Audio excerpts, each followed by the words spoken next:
अस्सलाम वालेकुम। अमिता खातून Mishra news channel Korea में आप सभी का स्वागत है। नमस्कार। आप सभी लोगों को मालूम होगा कल 5 सितंबर है, जश्न ईद मिलादुन नबी। पूरी दुनिया में ईद मिलादुन नबी बहुत ही जोर शोर से मनाया जाता है और बयानें भी होती है।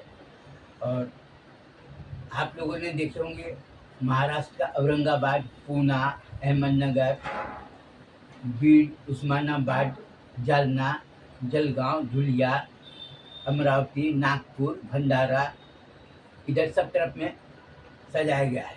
इधर छत्तीसगढ़ में रायपुर, बिलासपुर, दुर्ग, राजनांदगांव, कवर्धा और इधर रायगढ़, अंबिकापुर, इधर में भी सजाया गया है। बड़े बड़े तोरण के द्वार बनाया गया है, झाड़ू लगाए, लाइटें लगाई गई है, बहुत ही खूबसूरत बनाया गया है। और आप लोगों को ये जानकर खुशी होगी कि जश्न ईद मिलादुन नबी दो लोग मनाते हैं। एक दुश्मन इस्लाम, गुस्ताखे रसूल जिसको बोलते हैं, और दूसरा होता है आशिक रसूल जो हुजूर से बेपनाह मोहब्बत करता है। हुजूर की बात के ऊपर में 100% अमल करने। गलती होती है, कई लोगों से भूल चूक होती है, कई लोगों से जाने अनजाने में अपराध भी होती है, कई लोगों में टूटू मैमे भी होता है, वो अलग चीज़ है। लेकिन गुस्ताखे रसूल उसको कहा जाता है जो ताकत दिखाता हो कि हुजूर की फरमान हम नहीं मानेंगे। हुजूर ने जिस बात को काम करने के लिए मना किया हम वही काम करेंगे, और वो हमेशा नीचा दिखाने का काम करता है। आप लोगों को मैं कई बार वीडियो में बताया हूँगा कि बैंक में रुपया जमा करने जाते हैं ना, तो बैंक वाला रुपया को मशीन में डालता है, जिससे ये पता चले उसमें असली है कि नकली है। वो जान पहचान वगैरह कुछ नहीं देखता, तुम्हारा नाते रिश्तेदारी कुछ नहीं देखता बैंक वाला। चाहे स्टेट बैंक हो, सेंट्रल बैंक हो, यूनियन बैंक ऑफ इंडिया हो, चाहे पंजाब नेशनल बैंक हो, कैनरा बैंक हो, चाहे कोई सा भी बैंक हो, सब नोट को डालेगा। वहाँ पर आप लाख कोशिश करो कि भैया मैं नोट लाया उसको मशीन में मत डालना, आपकी बात को कोई नहीं सुनेगा। ठीक उसी प्रकार आशिक रसूल की पहचान आपको खुद करना है। आपको आशिक रसूल की पहचान इसलिए करना है कि आपको ये पता करना है कि आशिक रसूल और गुस्ताखे रसूल, गुस्ताखे रसूल तुम्हारे साथ में हमेशा साथ देगा, लेकिन जहाँ पर बात ईमान की आएगी वहाँ पर धोखा देगा।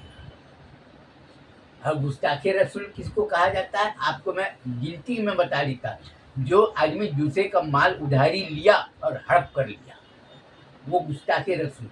जो आदमी किसी का घर या दुकान किराए से लिया और खाली करने से इनकार कर दिया, खाली नहीं करूँगा, तुमको जो करना वो कर लेना। और तीसरा है गुस्ताखे रसूल, जहाँ पर हक और ईमान की बात करता हो कि किसी ने गलत काम करते हुए देख लिया, वहाँ पर गवाह देने से इनकार कर दिया, मुकर जाना कि हम नहीं जानते, हम नहीं करेंगे, हम ये पुलिस के लफड़े में नहीं आना चाहते। बात लफड़े के आने का बात नहीं, यहाँ पर क्या है कि आप थोड़ी थोड़ी गलती करोगे, वो आगे चलकर बहुत बड़ा पहाड़ बन जाएगा। आज मुसलमान लोगों से नफरत करते हैं, बहुत नफरत करते हैं। क्यों? आप गाली किसको देते हो, आप बुराई किसको करते हो, दूसरे समाज वाले को।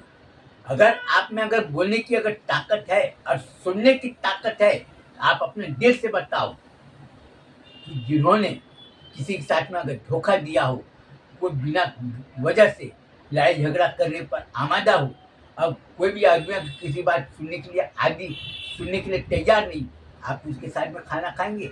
अगर आपको कोई आदमी माँ बहन की गाली दे, आपकी बेटी को गाली दे, अब वो आपके घर में आपको खाने की दावत दे, या चौराहे में वो फ्री में पानी पिलाए, शरबत पिलाए, आप खाना खाओगे?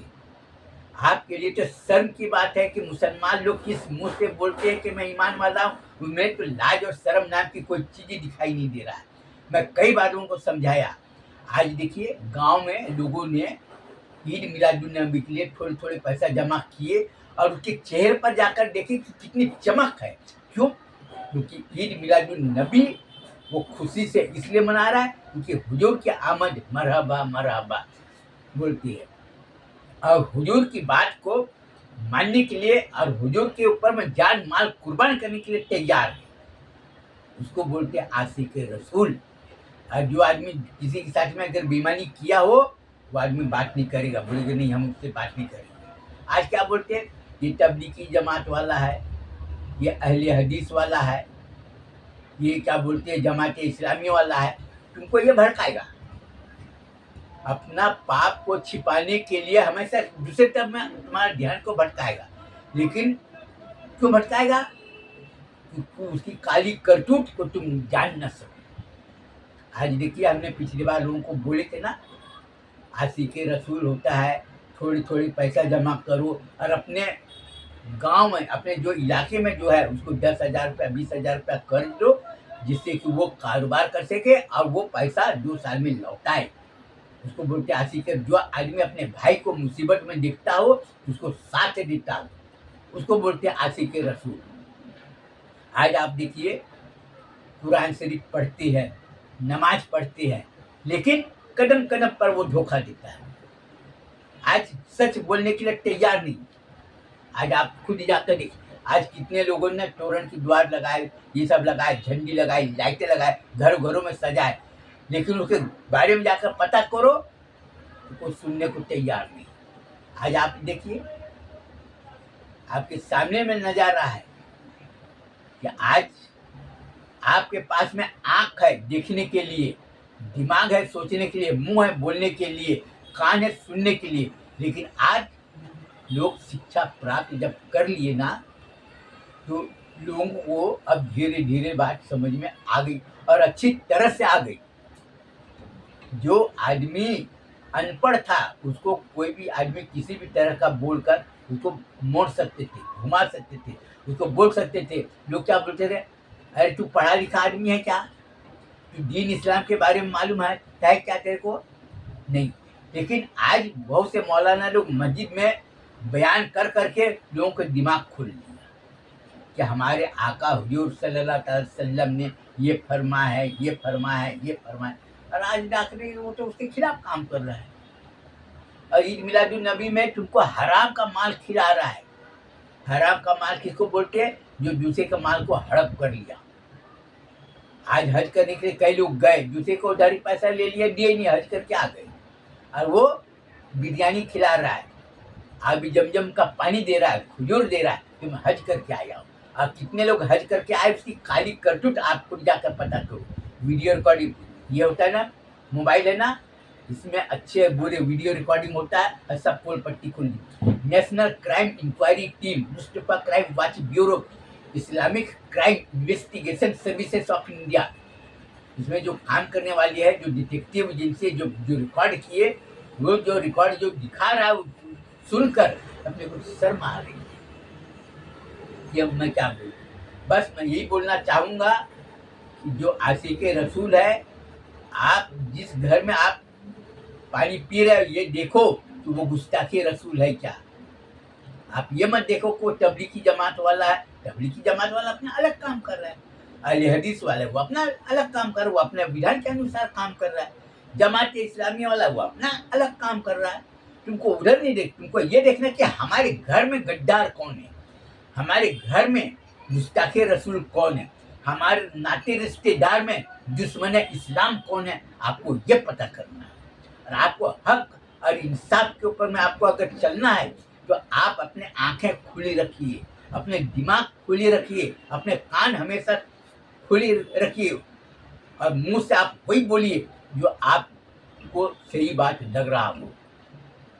और रही बात कि दूसरे की बुराई करने वाला है, तो आप पहले ये देखो कि जो बुराई कर रहा है वो आदमी कितने पानी में, उसकी चाल चलन कैसा है, उसका रहन सहन कैसा है, उसके बाद में आपको यकीन करना।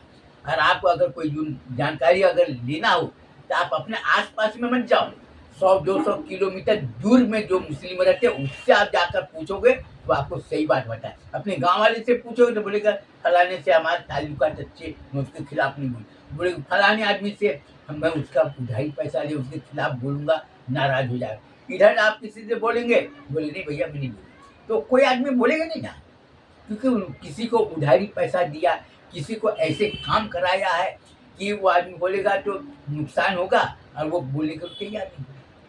तो ये है। तो मैं हजरत आमीना इस्लामिया मदरसा में पढ़ने वाले बच्चे को हमेशा ये बोलूँ, मदरसा खोलने का मकसद ये है कि तुम शिक्षित बनो, शिक्षा प्राप्त करो, इल्म हासिल करो और अपने साथी लोगों से एकजुट बना, एक संगठन बनाकर रहो कि दुश्मन तुम्हारे ऊपर में कोई हमला ना करे, दुश्मन तुम्हारे अधिकार के ऊपर कोई अतिक्रमण न करे।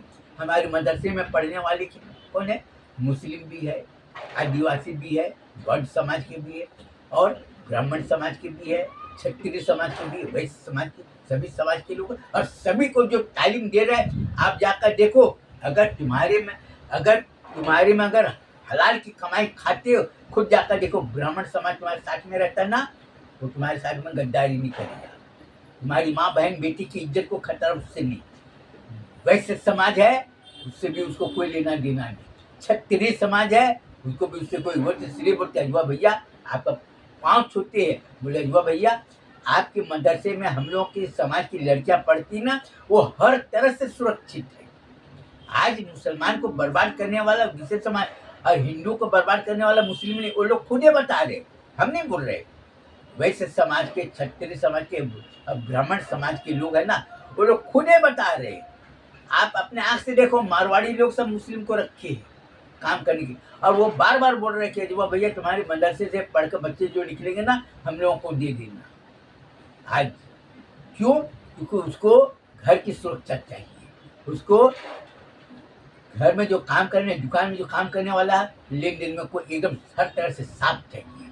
इसलिए मैं आपको यही बोलूँगा कि आप हमेशा होशियार रहो और दुश्मन इस्लाम से हमेशा होशियार रहो और उससे हमेशा दूरी रहो। सुअर नापाक है, सुअर अगर आपके घर में घुस गया तो उतना खतरा नहीं जितना खतरा चाल चल चरित्रहीन, जो दूसरे की माँ बहन दूसरे की माँ बहन बेटी को बुरी नजर से देखता, वो सबसे ज्यादा खतरनाक है। वो इतना खतरनाक है कि अगर आपके घर आ गया तो 1000 बार आप अपने घर की दीवार को पुताई करोगे तो भी साफ नहीं होगा। सुअर अगर आ गया सिर्फ झाड़ मारोगे साफ हो जाएगा। वो नापाक है, लेकिन उससे उतना खतरा नहीं जितना खतरा दुश्मन इस्लाम से है। आप अपने दुश्मन इस्लाम को अच्छी तरह से पहचानो और दुश्मन इस्लाम को पहचान कर अपने जितने नाते रिश्तेदार है उसको हम उससे हमेशा सावधान रहने के लिए बोलो। यही मैं इतना बोलना चाहूँगा। इसके बाद मैं अपना बयान खत्म करना चाहता हूँ। सबको अस्सलाम वालेकुम, सबको नमस्कार।